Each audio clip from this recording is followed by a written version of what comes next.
This morning I woke up with a trial, let me call it that. First, my iPad was not charging, and yet that's where my sermon was. Time to download it came, and it could not connect to the internet. Until about 5 minutes ago, I realized it had changed the date. It was in 1970, and that's why it could not receive the internet.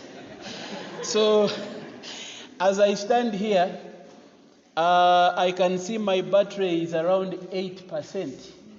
So if along the way you hear me saying, and Jesus denied Peter, please, don't stone me. These things happen. Those are some of the challenges of technology. I wish I had my notes by my side.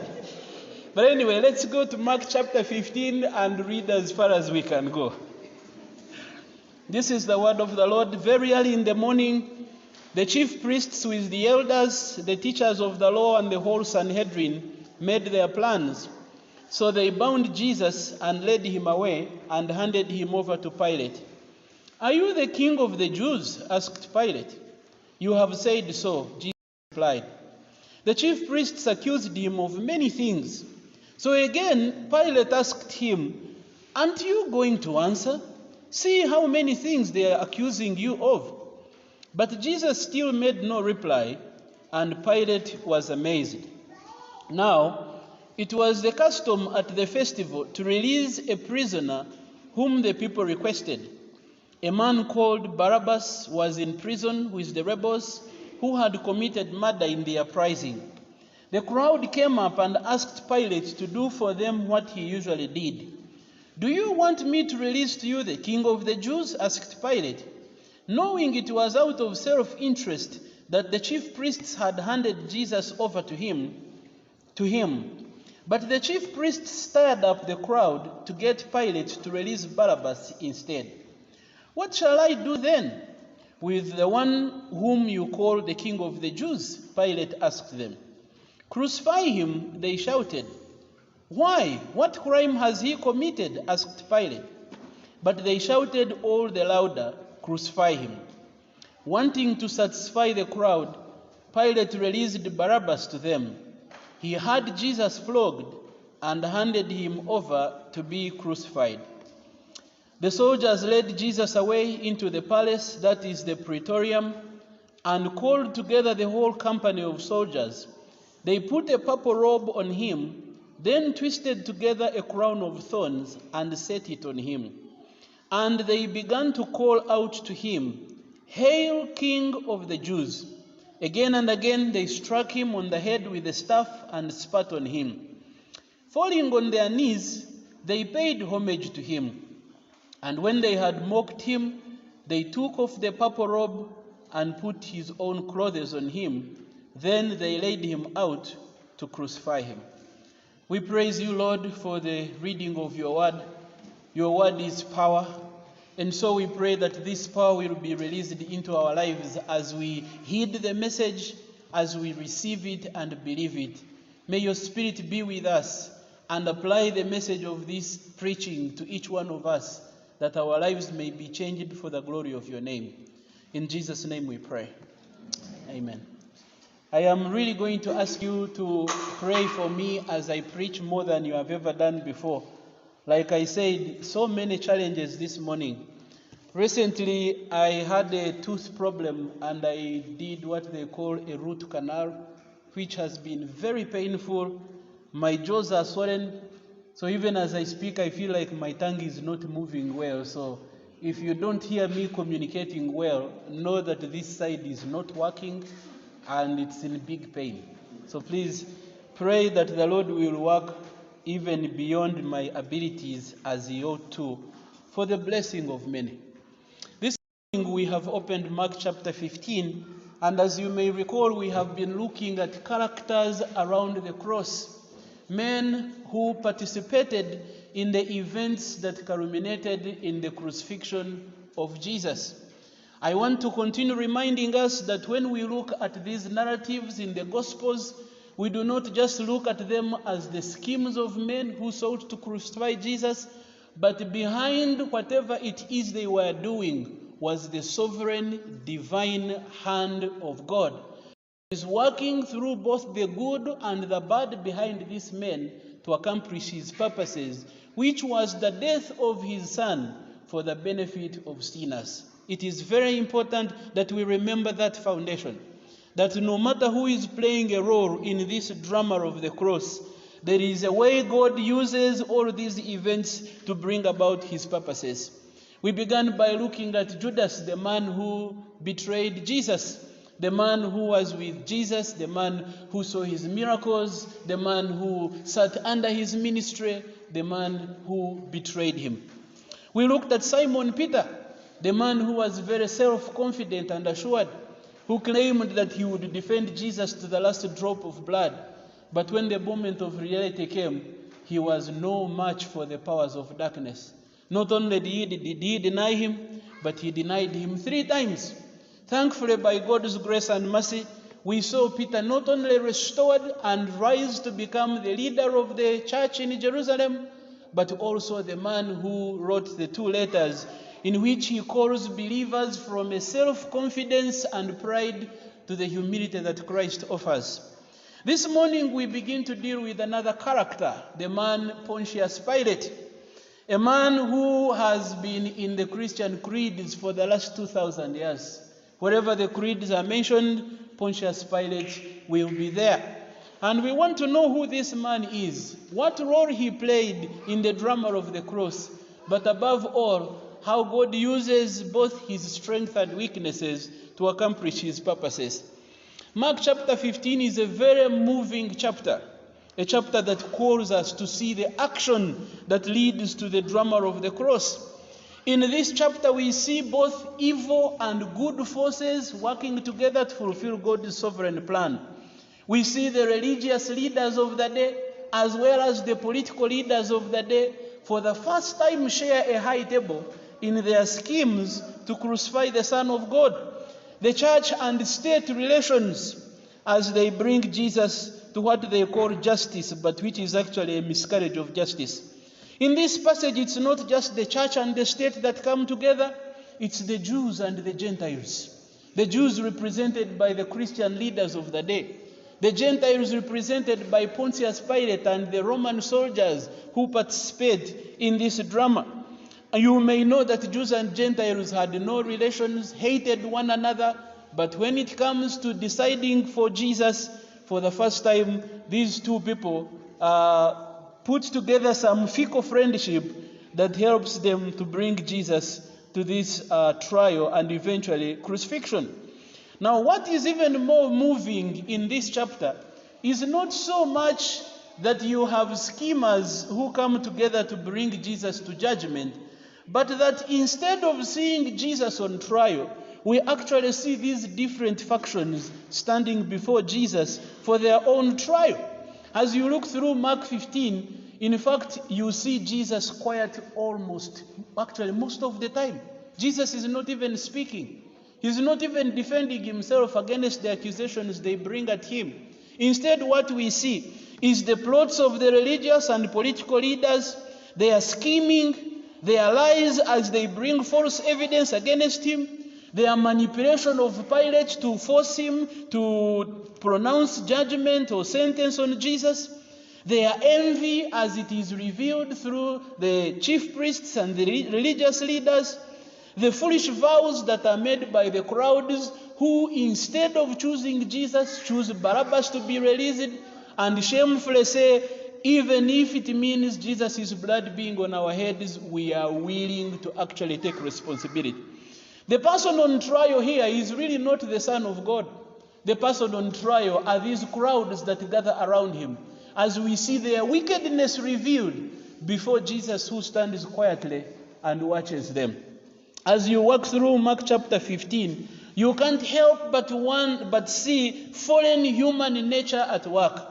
What man is capable of when left to himself. You see man's crooked and twisted will. Many times we hear people say that man has the ability to choose God or has the ability to make right biblical choices if only he would be given an opportunity. Now we see the different factions, different people groupings in this passage, given an opportunity to make choices, but you can see that when man left to himself, the kind of choices he makes are disastrous and condemning to himself. Pilate is given a choice. He chooses against Jesus.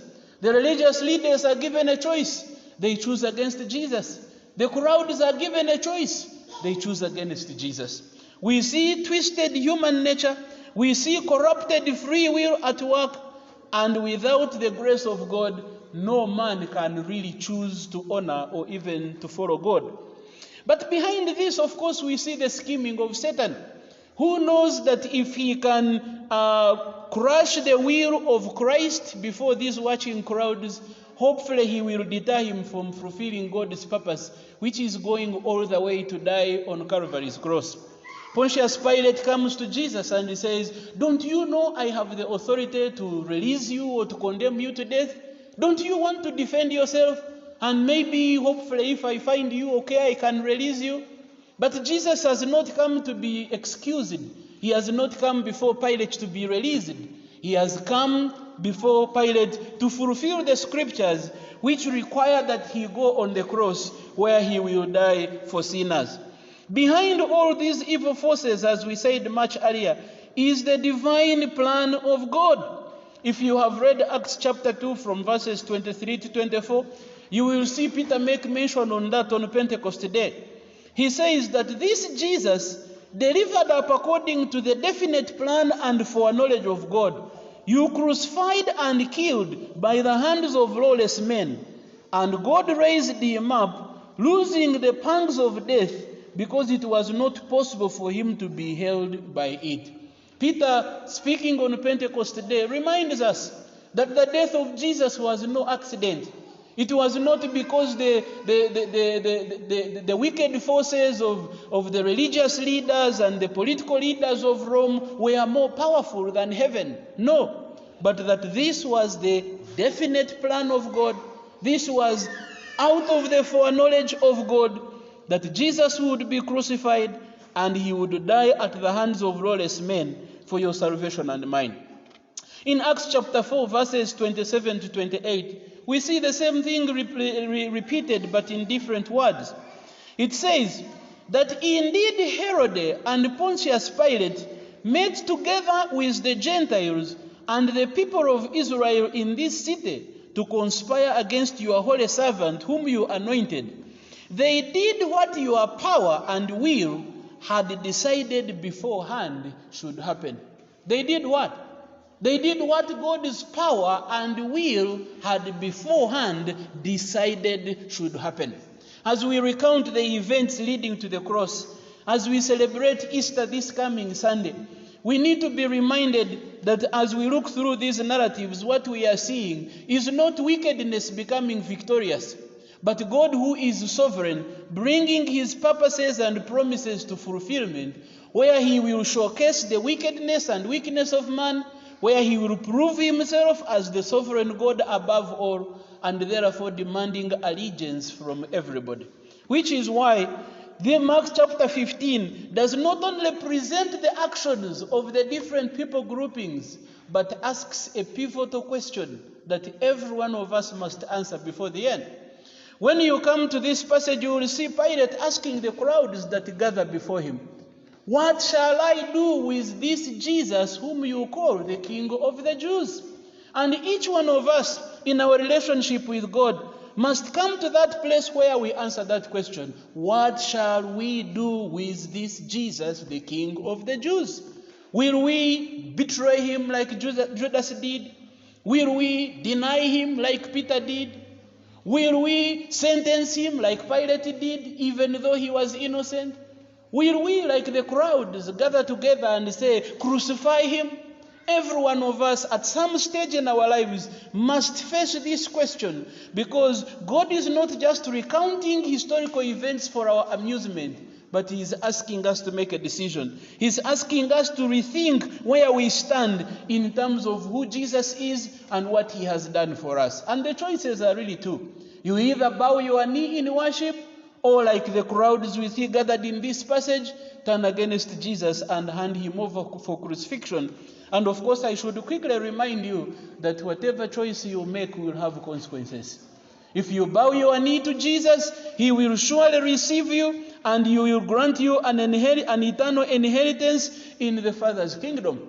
But if you turn your back against him and hand him over for crucifixion, then indeed the eternal judgment of God does await you.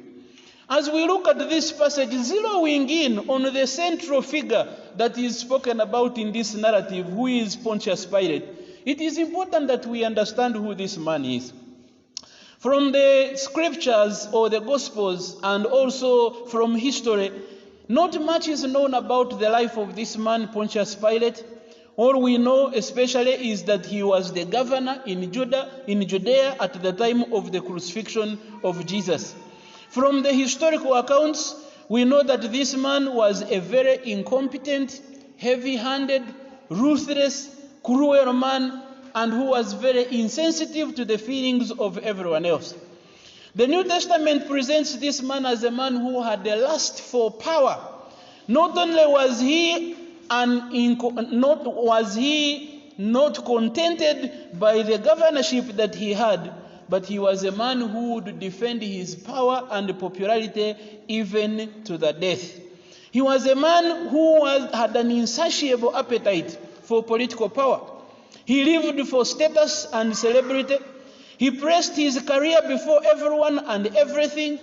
He lived to exalt himself, and he crushed everybody who came in his way or who tried to become an obstacle in his lust for power. John MacArthur has made a comment on this passage, and he describes Pilate as a tragic self-serving coward who was on trial for his own life and his own career and his own eternal destiny as he stood before Jesus. Remember what we said much earlier, that when you look at Mark chapter 15, it is very easy to walk away thinking that Jesus is the one who is on trial here. But as you look at the events really, you notice that Jesus is not the one on trial. It is the different people that come up against him as he forces them to open up their hearts to reveal what really is in their hearts. And as we see Pilate's conversation with Jesus, you notice that it is not Jesus who is scared, it is Pilate who is. It is not Jesus who is trembling, it is Pilate. It is not Jesus who worries about what is true, it is Pilate who wonders what is really truth. And we see a man who is fidgeting for his life, a man who is on trial for his own career and eventually his own eternal destiny. History tells us, or at least from the historical accounts, we are told that after Pilate had been removed as governor, he was exiled to northern Europe, where tradition says he committed suicide. Having lost his power, his position, his pride, he had nothing to live for. And like Judas, a man who was not ready to submit or bow his knee to the very end, takes matters in his own hands and he commits suicide. What makes this man very important and prominent in these gospel narratives, and why especially is he central in the events that lead to the death of Jesus? Is it because he was the man who passed the sentence on Jesus? Is it because he was the man who had the power of life and death in this case? There are a number of factors that make Pilate stand out of all the people that participate in the drama of the cross. And one of the things that especially jump out of the text is his inability to make a decision to decide on what is right and what is wrong. In fact, as I look through this chapter, I describe Pilate as the man who almost did what was right, but for whatever reasons never did. Now, the word almost is a very, very small word, and when you think about it, actually, many times we might not even realize the implications of that word. But that word is packaged with tragedy and a lot of bad news. If you have ever, had somebody use the word almost, usually the ending of their story is not good. You hear somebody saying, I almost married that girl. Did he marry her? No. I almost won that lottery. Did he get it? No. I almost went to the US. Did he go? Maybe he almost got the visa, but for some reason at the last minute they just cancelled it. The word almost communicates broken expectations. It communicates shattered dreams. It communicates the ability to do something but never really being able to fully realize it. And when we look at Pilate's life, it can be summarized with that simple word, the word almost. That Pilate was a man who stood before Jesus, who had an opportunity to have a personal encounter with the Messiah, the Son of God. The man who was given an opportunity to make a choice that would determine his destiny. And he almost did, but for some reason, he failed. In these narratives, we see a man who is very much troubled. He is aware that Jesus is innocent, and as the man who has the power and authority to sentence him or release him, he is supposed to do the right thing. He even knows the right thing to do, but for whatever reason, he doesn't do it. In the Gospels we have read, you see him, for instance, saying, "What shall I do with this man whom you call the King of the Jews?" And they cried out again, saying, "Crucify him." And Pilate said to them, "Why? What evil has he done?" From then on, Pilate tried to set Jesus free, but the Jewish leaders kept shouting, "If you let this man go, you are no friend of Caesar, and anyone who claims to be a king opposes Caesar." Pilate, after listening to the accusations that they bring against Jesus, after questioning Jesus, who did not have much to say to him, by the way, Pilate came to the conclusion that Jesus was innocent. But even when he knew Jesus was innocent, he still sentenced him. In John chapter 19, verse 6, he says, "Take him yourselves and crucify him, for I find no guilt in him." In Luke chapter 23, from verses 14 to verse 15, Luke records him saying that, "And he said to them, 'You brought me this man as one who was misleading the people. And after examining him before you, behold, I did not find this man guilty of any of your charges against him. Neither did Herod, for he sent him back to us. Look, nothing deserving death has been done by him.'" Not only is Pilate convinced that Jesus is innocent, but he has sent him to Herod, who also is convinced that Jesus is innocent, and therefore sends him back to Pilate's palace. As if that is not enough, Mark chapter 15 verse 10 tells us that for he perceived that it was out of envy that the chief priests had delivered him up. So you can see that Pilate is aware that Jesus is not on trial because he is guilty. He is on trial because the chief priests are envious, and for whatever sinister motives they have harbored, they want this man out of their way, and they are trying to use Pilate to fulfill their wicked plan. Pilate is very much aware that the chief priests are the guilty ones, are the wicked ones, and certainly not Jesus. Yet, even with this knowledge, he still sentences him. Matthew chapter 27 verse 19 tells us that even his wife warned him. It says that besides, while he was sitting on the judgment seat, his wife sent word to him and said, "Have nothing to do with that righteous man, for I have suffered much because of him today in a dream." That is a message from his wife. As he sits on the judgment throne, ready to make his ruling, the wife sends him a message and says, "Please touch not that righteous man. I have suffered a lot in a dream because of him. He has evidence that this man is indeed a righteous man, that this man is indeed innocent. He has asked him whether he is the King of the Jews, and Jesus has in a way answered him indirectly, saying, 'Yes, sure I am, but not the kind of kingship that you think of, rather the spiritual kingdom.'" Why is it that Pilate knows that the man standing before him is innocent, and yet still goes ahead to sentence him to death? Is it possible that you can know the right thing and fail to do it? How many times do we find ourselves in situations when we know the right thing to do, but for whatever reasons we choose not to do it, or we compromise our stand on it? And we see Pilate fall victim to this very thing. That here is a man who is fully convinced that the man who stands before him is innocent of the charges leveled against him, and yet for different reasons still sentences him for crucifixion. Why? Why? And the gospel narratives give us some answers again.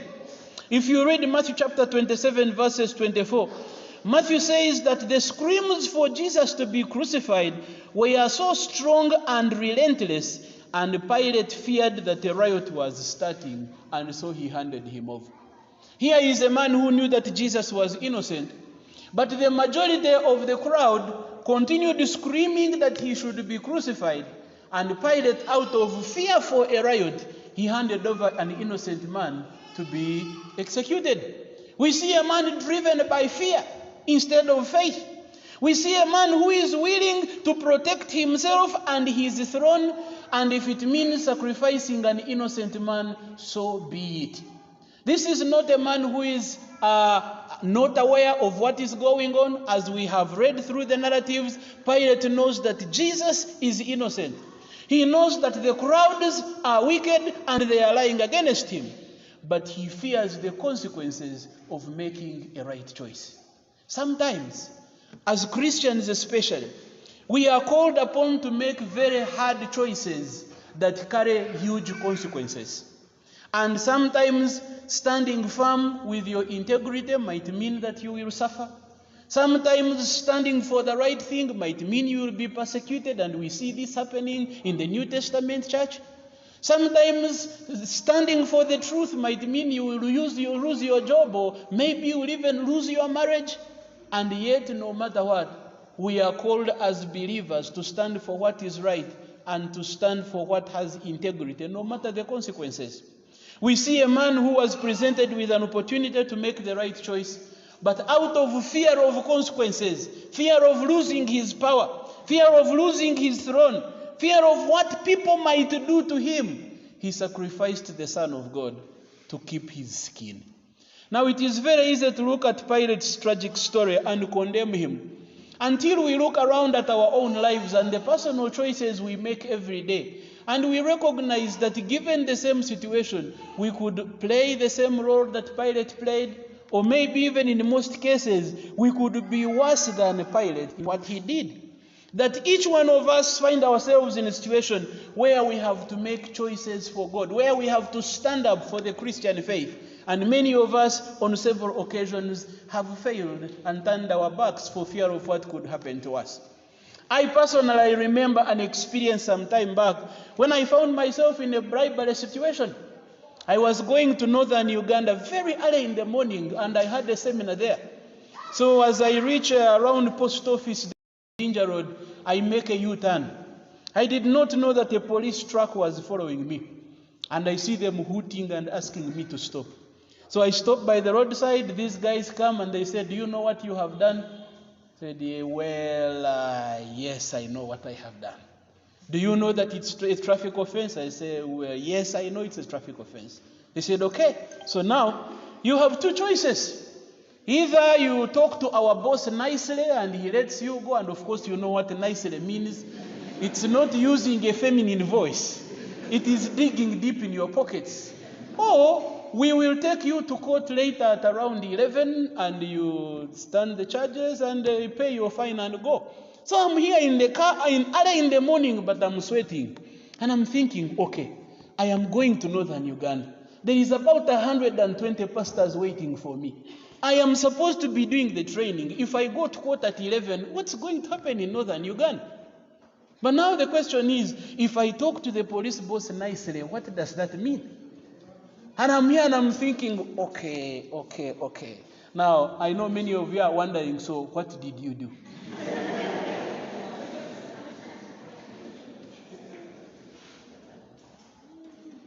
Unfortunately, I failed the test. I paid the money, even though I knew it was illegal. And then driving up to northern Uganda, and the Lord started convicting me. "Do you really think I could not have served my people without you?" Because that was the excuse I was giving. If I don't go and teach God's people, how will they know the truth? So I have to find a way to go and preach to those guys way up in the north. But I have failed on the way in a very simple test. Yet I claim I am going to teach others on how to uphold God's truth. Do you see the hypocrisy in that action? Now I know that you are able to know my story because I'm on the pulpit. If I had to ask each one of you to give us a story of what happened to you, it would be very interesting. Yet we are Christians, right? Yet we believe and we know the right thing to do. But when presented with a choice, we find it easier to take the shortcut. We find it easier to take the comfortable and convenient way. And yet we come to Mark's Gospel, chapter 15, and we condemn Pilate as the most evil man that ever lived. Now, does that mean Pilate becomes innocent because we all do what he did? Of course not. His sin is still not taken lightly. But I think Pilate is a challenge to each one of us.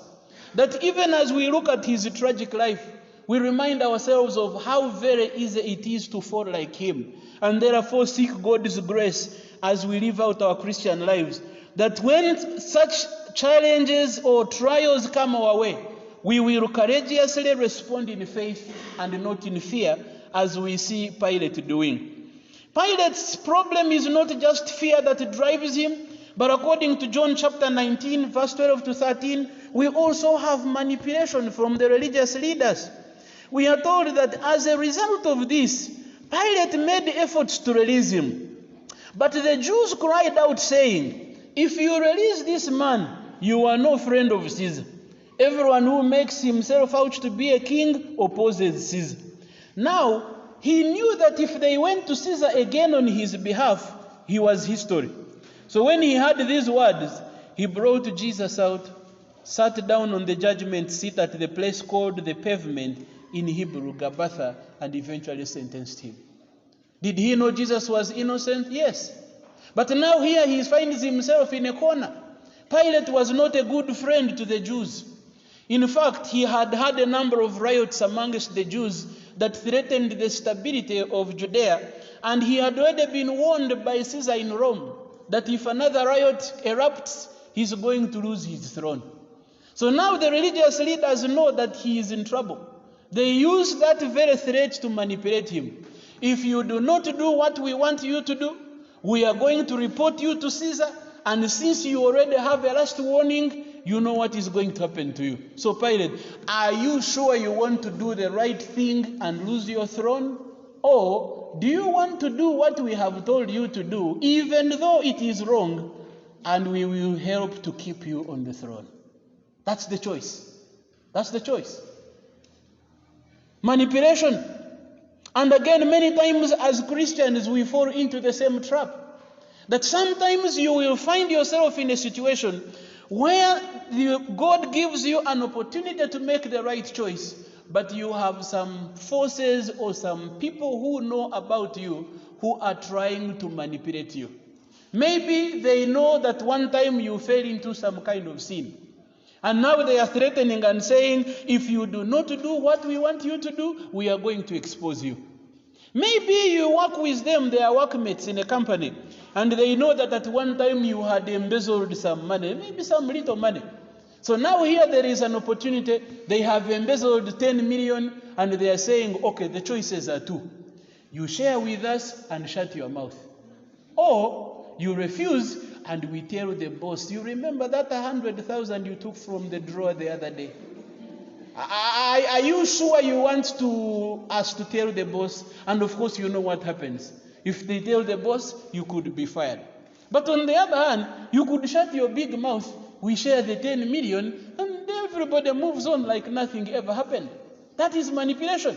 So now you have to make a choice. It is indeed true that you stole some time back. And if you are exposed, there are consequences. Now as a Christian, you have a choice. Are you going to accept the consequences and this time do the right thing and not fail like you did before? Or are you going to try to cover up what you did before by conspiring with these guys to commit another offense? This is what they are telling Pilate. We know your background. We know that you already have a yellow card from Caesar. And whatever it is we say this time, you can be sure you will lose your power. So, what do you do then? Join us, do the wicked thing we want you to do, and we shall cover up your weak past. And Pilate finds himself in a situation, do I want to lose my power now, or do I just do the will of these wicked guys? And of course, as the narrative tells us, Pilate submitted to the wicked manipulation of these religious leaders. But we also meet a man, like we said much earlier, that Pilate was a man who had a lust for power. And when his power was threatened, which is what the chief priests and the leaders of the Jews were trying to do, he basically had a choice to make. My throne or this man. My throne or this man.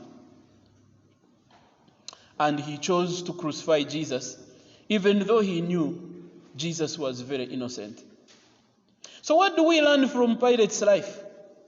As believers today, celebrating the resurrection, remembering how Pilate played such a role in the crucifixion of Jesus, what is it that convinces us of our need to stand right before God? What is it that challenges us to want to be different from Pilate and to stand for Christ no matter what is coming against us? There are a number of things that we learn from this text. Of course, number one, Pilate is saying, do not be like me. When I was given a choice to choose the right thing, I did not have the courage to do so. I responded in fear instead of faith. I preferred power instead of God. I preferred greed instead of what is good. And as believers, we learn that we should not be like Pilate. That we should instead stand firm for what we know to be right and what we know to be true, no matter the consequences. And as I said earlier, standing firm for what is true does not necessarily mean that you will be okay. Sometimes it means that you will suffer. Sometimes it means you will be rejected because you are standing for the minority opinion. Sometimes it means that you will lose friends or jobs or family. The consequences can be huge. But isn't that what the Christian life is about? When Jesus says that whoever must come after me, he must deny his father and mother, brother and sister, and even himself, and carry his cross daily and follow me. What do you think Jesus means? That following Jesus is costly. That following Jesus sometimes will lead you to trouble. That following Jesus sometimes will lead you to death. And we will see that in the New Testament as one apostle after another die in different ways, all on account of their faith in Christ Jesus. So we are not just saying that if you trust Jesus, then it means that you will be divinely protected from whatever problems that are likely to come your way. That's not what the Bible teaches us. We hear this a lot, especially in new charismatic churches around us today. That if you have enough faith, you will not encounter problems. Or if you pray harder or fast more, or sickness will not come your way, or you will not be fired from your job. But when we open the pages of Scripture, we find that that is not true. Being faithful to Christ does not mean that you will be immune from troubles. On the contrary, sometimes they will even increase. You will find yourself paying a huge price for following Christ. The question is, will you follow through no matter what that will mean? We saw Peter come and say, me, I will follow you. And when he realized the things were falling apart, he said, I don't know this man. I don't even know what you're talking about. That's one of the disciples who spent 3.5 years with him. So we are talking about serious business. That following Christ is costly. Following Christ is something that requires a measure of grace. And that daily we need to be seeking for that grace, that God would empower us, that when our moment comes, we would respond in faith and not in fear, as we see Pilate doing. In this passage, we see again God's sovereignty at work. We see him using wicked men who are fulfilling God's promises and purposes even without their knowledge. If there is anything that we find comfort in as we look at Mark 15, is that our God is always in control, no matter what the situation looks like. Many of us have been brought into the Christian faith by being given positive promises. Come to Jesus, you will be okay. Come to Jesus, you will be rich. Come to Jesus, you will get a car. Come to Jesus, you will find a sponsor for your tuition. And many of us came to Christ out of greed, not really out of a hunger for godliness. And then when we come in the Christian faith, things start falling apart and we begin to question our theology. Have we really believed right? Is there something that we are missing? Because we came in cramming that the moment we come in, everything becomes better. And now we have come and things are falling apart.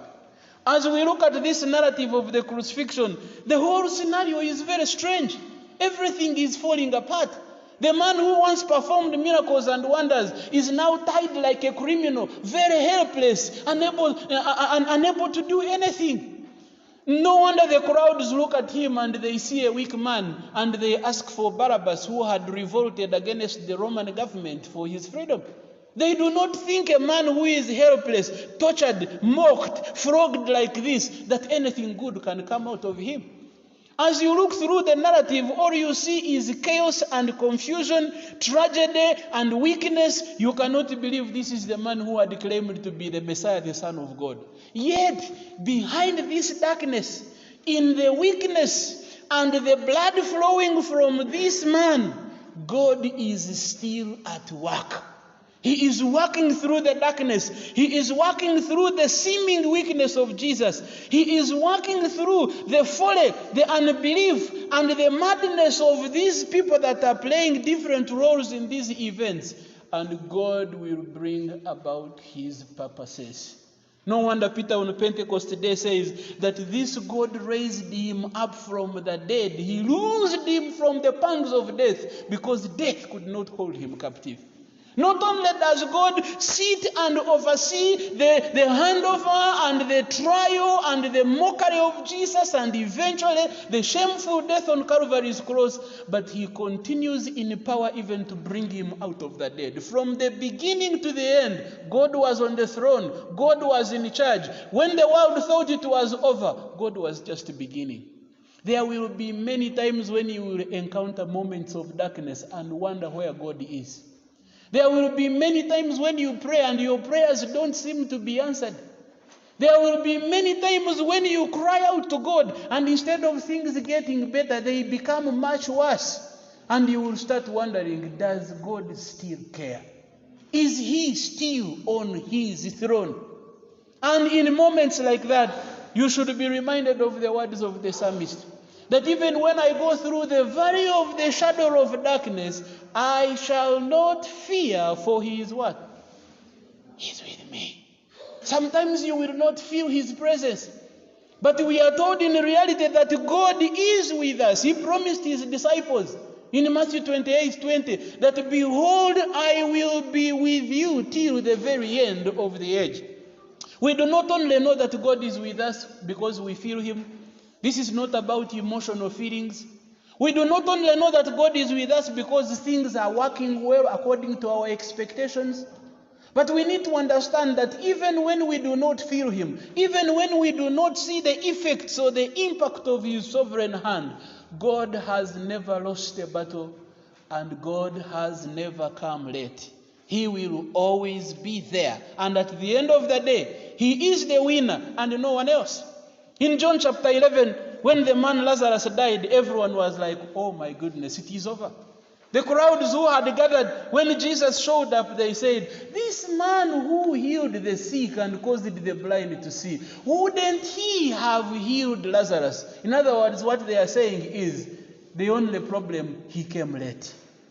He could have healed him, but now, unfortunately, Lazarus is what? He's dead, so it's over. The sisters come. And at the encounter with Jesus, what is their immediate response? Lord, if you had been here, our brother would not have died. What are they saying? You came late. It's over. It's a gone case. Jesus weeps with them, but weeps on the way to the grave. And he says, remove the stone. Martha says, Jesus, don't you understand? This man has been in for 4 days. You can imagine the kind of smell that will come out.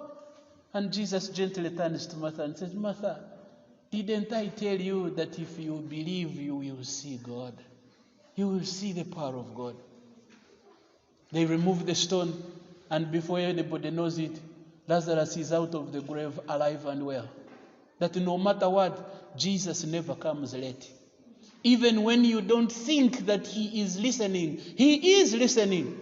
Even when you feel all alone, he understands what you are going through. There is no problem you are going to have that will surprise Jesus, because whatever it is that you are going through, Jesus has been there and has suffered even much more. Anything you want to talk about, he already knows, he understands, and not only does he understand, but he feels it with you. When he came into Lazarus' compound, even though he was God in human flesh, he still wept. Meaning that he is still concerned. He still expressed compassion. He still expressed his pain at the death of his friend, even when he knew he was going to raise him from the dead. Jesus does care, brothers and sisters. No matter what you are going through, if there is anything we learn as we read Mark chapter 15, is to see the sovereign hand of God at every stage, at every corner, that even when these crowds think they have won by having Pilate grant their wish and sentence Jesus, they have actually fulfilled God's plan and purpose. They have no idea that they are doing it. They think they are the winners. But what they don't know is that they have actually vindicated the truthfulness of Scripture, because Scripture had already foretold that Jesus, God's Son, would die in this manner for the sake of the saving of sinners. So even their wickedness works for God. Even what looks like a hopeless situation is actually moving things to a place where God will be glorified. Knowing that there is no situation above and beyond God gives us the comfort to wait upon him in moments of trial and suffering, gives us the patience and the grace to stand firm no matter what is shaking us, and reminds us that God will fulfill his promises. He will not just answer because we prayed or because we threatened him out of our emotions, but that God keeps his word. And if God said, I will be with you to the very end of the age, he will be with you. Whether on the cross or on the throne, he will be with you. Praise the Lord. But we also learn in this, we see the meekness and the lowliness of Jesus as he goes through this trial. It is amazing that as he stands before Pilate, he's not even in a hurry to defend himself.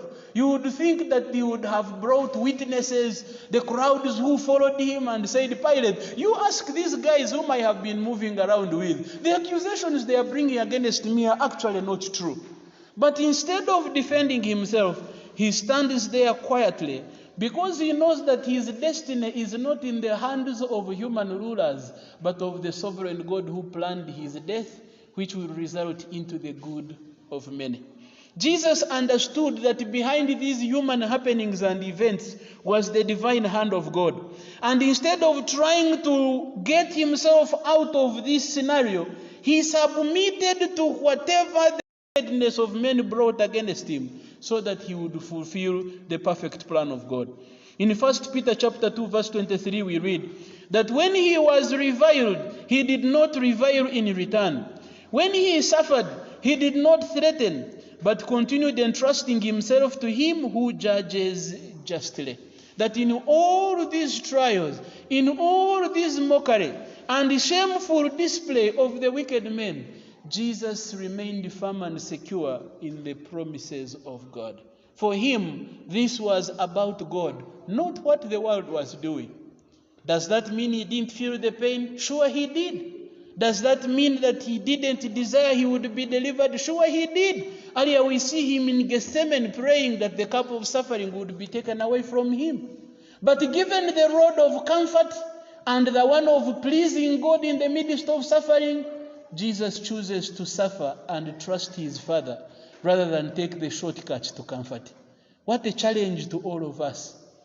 What a challenge that as believers we need to emulate him, and by the grace that he gives us to conduct ourselves in such a manner in the face of trial. That rather than seek to find shortcuts and maybe even compromise our faith to come out of such situations, we would rather entrust ourselves in the hands of God, who is able to keep us no matter what is going on all around us. Finally, we must also beware of what is happening in this narrative, especially as we look at it from the perspective of the crowds. That the crowd that stands before Pilate that day also have a choice. It is not only Pilate who is given an opportunity to choose Jesus and fails. The crowd also has an opportunity to choose, to make the right choice, but unfortunately they do not. In this we see that the service of sin and the service of God are continually before us. The friendship of the world or the friendship of Christ are continually pressed before us, and we have a choice to make. Shall we choose to be friends of Christ or of the majority wicked world? Shall we choose to serve God or shall we choose to serve sin, which in most cases looks comfortable and convenient but ultimately leads to destruction? The crowd had a choice. Whom shall I release for you, Jesus or Barabbas? They chose Barabbas. Pilate asks them again, what shall we do with this Jesus you call the King of the Jews? And they answered and said, crucify him. We see a crowd that had an opportunity to make a choice, but as we said earlier, sinful men can never make Christ-centered choices apart from the grace of God. I think if there is anything that makes it clear that salvation cannot be our own human effort or ability, what the crowd does here demonstrates it very well. That left on ourselves, all we do is to make wrong choices that go against God's perfect will and plan. But God, by his grace, calling us in Christ Jesus, is the one who saves us, who gives us the faith to believe and the courage to stand, especially in the midst of the trials of this world. It takes courage, brothers, to come to Jesus. And Pilate was a coward. He could not stand. It takes courage to admit that you are a sinner. It takes courage to admit that you cannot save yourself. It takes courage to admit that you need the Lord Jesus. It takes courage to bow before him and call on him for salvation. It takes courage to stand against the majority, to stand against the world, especially when the world is calling us in its corner to believe and to behave in the world's way. The pressure of the majority sometimes can cause us to question our confession and convictions. The pressure of the crowds sometimes can cause us to feel like we are out of place when we stand for Jesus. And sometimes out of a desire to save face or to please the crowds or those who are against the cause of Christ, we find ourselves compromising and joining the majority at the expense of what is true, what is right, what is godly. And this is a standing challenge for each one of us, that we do not become like Pilate and the crowds that we read in Mark chapter 15, but rather that we cry for the courage that only Jesus offers, that we are able to stand firm for him in a world that has gone rogue against him. That when the world says crucify him, we the minority few, no matter how few we are, we will stand firm and confess Christ, even when it will cost us everything, especially because we know that no matter where we are, the sovereign Lord is working through the bad and the good to bring us to the place where he has destined us. And that no matter what, God will come out a winner and God will enable us to overcome. Father, we thank you for your goodness and grace that you give us, not because we deserve it or because we ask for it, but because you sovereignly and lovingly choose to do so. If we stood in Pilate's day or in Pilate's shoes, we would do the same to the Savior of the world and even much worse. In our day-to-day lives, we see how the fear of men, the manipulation of the wicked, the greed for power and worldly things, the fear of the majority, how they drive us to compromise our faith and to make wrong choices. As we look at the tragic life of Pilate, we are challenged, dear Lord, and recognize that we are not any better. And so ask that you would give us the courage to stand, the confidence to confess Christ with clarity in the midst of opposition and oppression. We pray, dear Lord, that as especially we look forward to this coming Easter to celebrate the resurrection of Jesus, that we would be asking ourselves where we stand with him.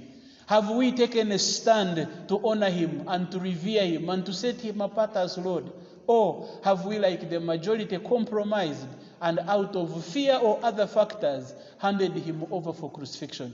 Would you please give us the grace we need as Christians to stand firm for Jesus in a time like ours, when there is a lot of pressure from secular society, a lot of pressure from the cultures that surround us and are often anti-biblical? We pray that we would be confessing Christians that stand firm for Christ no matter what, that we would contend for the faith that was once for all delivered to the saints, even when we have to do it alone, knowing that the road to eternity or godliness is the narrow one. Would you help us, dear Lord, to walk that narrow, lonely journey, but to stand in the truth? And would you please help us, Lord, to continue to pray and to lift one another, knowing that these challenges can come to each one of us. May we as the church support each other in prayer and in relationships, that we would continue to call each other to the cause of Christ, and above all, to stand for truth that sets people free. We pray these things through Jesus Christ our Lord. Amen. Amen. We praise the Lord for his word. We will stand up for the benediction, but before we do that, I would like to ask you to take a moment to pray for yourself.